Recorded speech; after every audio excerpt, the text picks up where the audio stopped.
အားလုံးမင်္ဂလာပါဘောနော်ညီမကိုလေညီမတို့ရဲ့ relationship အကြောင်းအရင်မင်းနေကြလို့ဘောနော်အခုဒီ YouTube မှာအရင်တော့ညီမ Facebook မှာတော့တင်ထားပေးဘူးတယ်ဘောနော်ဒါပေမဲ့ဒီညီမရဲ့ video အခု YouTube မှာကြည့်တဲ့လူတွေကကျတော့ညီမကဘလို့ဟာကချင်မဘလို့ဖြစ်လို့အိန္ဒိယရောက်သွားတာလဲတဲ့နမတိသူကဘလို့ဖြစ်လို့အိန္ဒိယရောက်သွားဘောနော်အဲ့လိုမျိုးမေးနေကြလို့ညီမပြပြညီမတို့ကကျတော့ online မှာတွေ့တယ်ဘောနော် online မှာ game ဆိုရင်လည်းတွေ့တာပါလို့အဲ့ဒါပြီးမှညီမတို့က9နှစ်6နှစ်လောက်ကအဲ့လိုမျိုး online ပေါ်မှာပဲပေါ့နော် video call စာပို့အဲ့လိုမျိုးနဲ့ပဲတည်မလားညီမတို့ကကြိုက်ကြတာပေါ့နော်အဲ့ခါကျတော့ကြာလာတော့လဲတိုင်ရောစင်နေမှာအဲ့ခါကျတော့ညီမဒီအိန္ဒိယလိုက်ခဲ့တာပေါ့နော်ညီမအိန္ဒိယကိုလိုက်ခဲ့တာ तू ကလိုက်မလားညီမလိုက်ခဲ့တာညီမသူမိဘတွေလည်းသဘောမတူသလိုညီမတို့ရဲ့ဘက်ကမိဘတွေလည်းအဲ့သဘောတူတဲ့ထဲမှာတော့မပါဘူးပေါ့နော်ဒါပေမဲ့အခုကတော့သဘောတူသွားပြီပေါ့နော်အဆက်ဆက်ချင်းတော့ကဆိုရင်ကတော့ညီမတို့ကကြတော့ဒီတိုင်းပဲရန်ကုန်မှာဆိုလို့ရှိရင်လည်းကိုယ့်နဲ့ကိုယ်တည်ရမလားကိုယ့်နဲ့ကိုယ်အကုန်လုံးလုပ်ရတယ်ဗီဇာတွေရောတည်တာ passport တက်တန်းတိုးတာတွေဗီဇာတွေတန်ယုံသွားတာတွေအကုန်လုံးကိုတယောက်တည်းပဲလုပ်ရတာဘာလို့ဆိုတော့ကိုမိဘလည်းကို support မပေးဘူးဆိုတော့လေတည်မလားသူတို့ကကြတော့သဘောမတူဘူးဒါပေမဲ့လည်းဘာမှတော့မပြောဒါပေမဲ့လည်းသူတို့လည်းအဲ့ဓာတွေတည်မလားတန်ယုံသွားတဲ့ကိစ္စတွေဘာတွေကကြတော့ကိုမိဘတွေလည်းရန်ကုန်မှာဆိုတော့လေသူတို့ကနေရဆိုတော့အခါကျတော့လေမကူညီနိုင်ပေါ့နော်အဲ့ဆိုကိုအကုန်လုံးကိုတယောက်တည်းလုပ်ပြီးတော့လာခဲ့တာပေါ့နော်ဒီအိန္ဒိယရောက်တော့လေသူမိဘတွေကသဘောမတူတည်မလားဒီညီမတို့နေတဲ့ဒီဂူဂျရတ်မှာကျတော့သူတို့အယူတီးတဲ့ထဲမှာပါတယ်နော်တခြားနိုင်ငံခြားမပြောနဲ့သူတို့ရဲ့ဒီဂူဂျရတ်မှာပဲနေတဲ့ထဲမှာတောင်မှသဘောတူတာနဲ့မတူတာနဲ့ရှေ့သူပြီးနေဒီညီမတို့ဒီနေတဲ့နေမှာဆိုတော့လေနော်ဇက်မြအရင်ခွဲသေးတယ်အဲ့ခါကျတော့လေသူတို့ကကျတော့ဘယ်လိုပြောမလဲကိုနိုင်ငံသားကိုလူမျိုးထဲကတောင်မှသဘောမတူတဲ့ဟာရှိတယ်တည်မလားအဲ့ခါကျတော့လေညီမကိုလည်းပထမတုန်းကဆိုရင်ရောက်ခမတွေကလည်းသဘောမတူဘူးတည်မလားအဲ့ခါကျတော့ညီမတို့နှစ်ယောက်ကလည်းပထမတော့ဆိုတော်ခက်တယ်နော်ညီမတို့နှစ်ယောက်ကျတော့ရုံတက်ပြီးလက်မှတ်ထိုးလိုက်တာရုံတက်ညီမဒီကိုလာတော့ကျတော့တလဗီဇာနဲ့ပဲ e ဗီဇာနဲ့လာခဲ့တယ်နော်တလပဲရတယ်အခါကျတော့ရောက်ချင်းမှာရုံတက်လက်မှတ်ထိုးပြီးတော့ဒီ merit certificate ကိုရှောက်လိုက်တာအဲ့ခါကျတော့အဲ့ဒါကတော့ရပြီဆိုတာနဲ့ညီမဒီမှာ visa extend 1 year ပေါ့နော်တစ်နှစ်စာနဲ့အဲ့မျိုးတစ်နှစ်ထပ်တန်းတိုးပြီးတော့အဲ့လိုမျိုးနေနေတာပေါ့နော်အခုကကျတော့အခုကညီမဒီကိုရောက်တာ3နှစ်ရှိပြီဒါပေမဲ့အခုက9နှစ် visa နဲ့ပြန်လျှောက်ထားတာပေါ့နော်အရင်တော့ညီမကျတော့ OCN လျှောက်တာအဲ့ဒါသူတို့အဖြစ်ဟိုဥစား document မပြည့်စုံလို့ဆိုပြီးတော့ reject လုပ်လိုက်တယ်အဲ့ခါကျတော့ညီမ cancel ဖြစ်သွားတယ်ပေါ့အဲ့လိုမျိုးပါလို့ညီမတို့က online မှာတွေ့ပါတယ်လို့ online မှာတွေ့ပြီးတော့ဖူးစာပေါ့နော်လူဆိုတာဖူးစာပဲကြည့်မလားအဲ့ခါကျတော့ညီမဒီကိုလိုက်ခဲ့ပြီးတော့မြင်လာဆောင်ပြီးတော့အခုလိုအိန္ဒိယကိုရောက်နေတာပါလို့ညီမလည်းကချင်မဘလို့ဖြစ်လို့အိန္ဒိယရောက်သွားတာလေတဲ့အဲ့လိုမျိုးမေးနေကြလို့ဟုတ်တယ်တကယ်တမ်းကျတော့လေအိန္ဒိယနဲ့ကိုရီနဲ့ဆိုရင်လည်းအဝေးကြီးပဲကြည့်မလားဒါပေမဲ့လည်းဖူးစာဆိုရင်ကတော့ဒီတိုင်းပဲပေါ့နော်ရသွားတယ်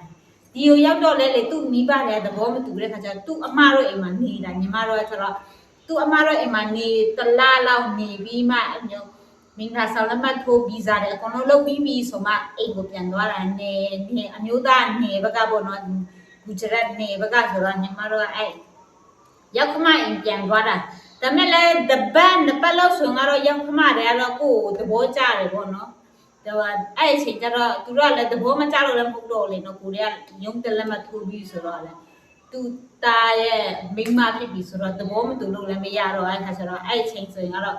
တလားလောက်ဆိုတာနဲ့ရုပ်ပထီရောရုပ်ခမအကုန်လုံးကသဘောတူပြီးတည်မလားအခုဆိုရင်ကတော့ပျော်ပျော်ရွှင်ရွှင်အဲ့လိုမျိုးဖြစ်နေပေါ့နော်အဲ့လိုရှိပါတယ်လို့အဆဆချင်းတော့ကျတော့အခက်ခဲရှိတယ်ပေါ့နော်ဒါပေမဲ့လည်းအရာ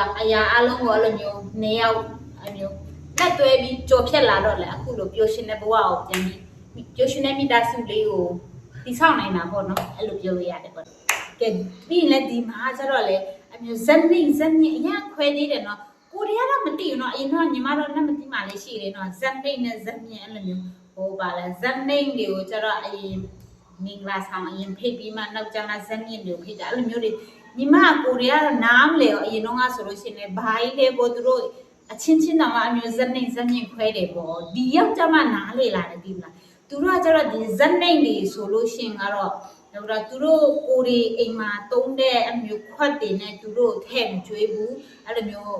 သူတို့အမျိုးအိမ်ကိုလာလေဆိုလို့ရှိရင်လည်းလေဒီမလားဘယ်လိုပြောလဲကွယ်သူကျမရဲ့ပထီတော့ကတင်ပေါ်မှာထိုင်နေဆိုလို့ရှိရင်သူတို့ကကတင်အောက်မှာထိုင်နေအေးအဲ့လိုမျိုးပေါ့ဒါကအကုန်လုံးကမဆိုလို့เนาะဒါပေမဲ့လည်းသူတို့ကနည်းနည်းအကွာအဝေးထားပြီးတော့ထိုင်ရတယ်အဲ့မျိုးအိမ်လာတဲ့အချိန်ပဲရေတွေတောက်တယ်လက်ဖက်ရည်တွေတိုက်တယ်ဆိုလို့ရှိရင်တခါတုံးခွက်နဲ့လေเนาะအဲ့လိုမျိုးတိုက်ရတယ်ဒီလားဇက်နေတွေကြတော့လေဒီမှာရွာဆိုတော့မြို့မှာတွေကတော့အဲ့လိုမျိုးအယူမရှိတော့ဘူးเนาะဒါပေမဲ့ဒီညီမတို့ဒီနေတဲ့ဒီဂူဂျရတ်မှာဆိုလို့ရှိရင်အယူအရင်တီးသေးလားအဲ့ညီဘယ်လိုပြောမလဲသူတို့ကကျတော့ပညာရေးကိုတိတ်ပြီးတော့ဦးစားမပေးလို့လားတိတ်ပြီးတော့အမြင်မကျဲသေးလို့လားတော့မသိဘူးရွာမှာဆိုလို့ရှိရင်လည်းအရင်တည်းအရင်ခွဲသေးတယ်ညီမတို့ရွာမှာဆိုလို့ရှိရင်လည်းဒီဘက်ဟိုဘက်ဇနိလို့ပြောလို့ရပါတော့เนาะသူတို့ကကျတော့ဟိုနေမဲ့နေရမရှိတော့အဲ့လိုမျိုးအလွတ်မှနေတယ်ကွာအခါကျတော့သူတို့ကရေတွင်းမရှိဘူးရေတွင်းမရှိတော့ဒီရွာဘက်ကိုလာပြီးတော့လေရေခတ်ရတယ်ဆိုရင်လားမိုးချုပ်ပြီဆိုရင်ခတ်လို့မရတော့အဲ့လိုမျိုးမိုးချုပ်ပြီဆိုလို့ရှိရင်မျိုးမီးကိုလေเนาะအဲ့လိုမျိုးသူတို့ကမီးပုံပေါ့အဲ့လိုမျိုးအရင်လုံးအဲ့လိုမျိုးမီးပေးပြီးမှအဲ့လိုမျိုးလုပ်ပြီးမှရေကိုခတ်ရတယ်ပေါ့နော်အဲ့လောက်ရှိသေးတယ်เนาะညီမတို့ဒီအမျိုးသားရဲ့ရွာမှာကျတော့အဲ့လောက်ရှိခွဲခြားသေးတယ်ဒါပေမဲ့မြို့မှာတော့အဲ့လောက်ကြီးမဟုတ်တော့ဘူးမှသိရမလားဘူးမှလည်းအရန်ကြီးသိမလားအဲ့ဇက်မြင့်ကြီးကိုတိတ်ပြီးတော့ဟိုစားအဲ့လိုမျိုးစီးရမထားတော့ဘောနော်မြို့ကလူတွေကကျတော့အဲ့လိုရှိတယ်ဒါပေမဲ့ရွာမှာကျတော့မတူဘူးဘောနော်ညီမဟိုခီးထွက်တော့တောင်မှရက်ထားပေါ်ကအမျိုးသမီးတယောက်ရှိတယ်ဂူဂျရတ်ကဆိုတာနဲ့လေဒီမလားတဲ့သူတို့ကဘောနော်ဂူဂျရတ်ကဆိုရင်လည်းသူတို့ကသိရမလားအရန်ဟိုအမျိုး gash ဟိုလိုမျိုးဘယ်လိုပြောဇက်မြင့်အရန်ခွဲသေးတယ်တဲ့သူရောက်ခမတွေလည်းဂူဂျရာတီပဲတဲ့ဒါပေမဲ့သူယူတော့ငါဆိုလို့ရှိရင်အဲ့လိုမျိုးပေါ့နော် तू ကကျတော့ဇက်နိုင်ထဲထင်တယ်ဘုံ तू ပြောပုံဆိုလို့ရှိရင်ကတော့သူ့အိမ်ကတက်စီတွေယူခဲ့နေဒီရောက်ခမသူ့ရောက်ခမတွေကမစားဘူးပေါ့အဲ့လိုမျိုးတွေလည်းအဲ့လိုမျိုးပြောသူတရားသူတို့ကကျတော့ဒီဂူဂျရာတီတွေရတဲ့အရန်အယူတီးသေးတယ်ပေါ့အဲ့လိုမျိုးပြောတယ်အဲ့လိုမျိုးရှိပါတယ်လို့နော်ရွာမှာဆိုလို့ရှိရင်လည်းအရန်သိမလားအခုဆိုညီမအောင်ဆိုလို့ရှိရင်လည်းဒီကိုလာပြီဆိုအိုးဘယ်လိုပြောမလဲဘာစားတယ်လဲအညောသိမလားအရင်ဆက်စုတယ်နော်ဆက်စုတယ်လို့ပြောလို့ရပါဘောနော်ညီမတို့မြန်မာမျိုးဆိုရင်ဘာစားတယ်လဲတို့သူတို့ရဲ့ပလာတာစားတာဘာညာပေါ့ဘာဟင်းနေစားတယ်လဲပေါ့အဲ့လိုမျိုးရောက်ခမတယ်ကြထမင်းပဲစားတယ်ပေါ့ထမင်းနဲ့ဟင်းအဲ့လိုမျိုးပဲစားတယ်ပေါ့အဲ့လိုမျိုးတွေလည်းပြောတယ်သူတို့အသိမလားအဲ့လိုမျိုးရှိပါတယ်လို့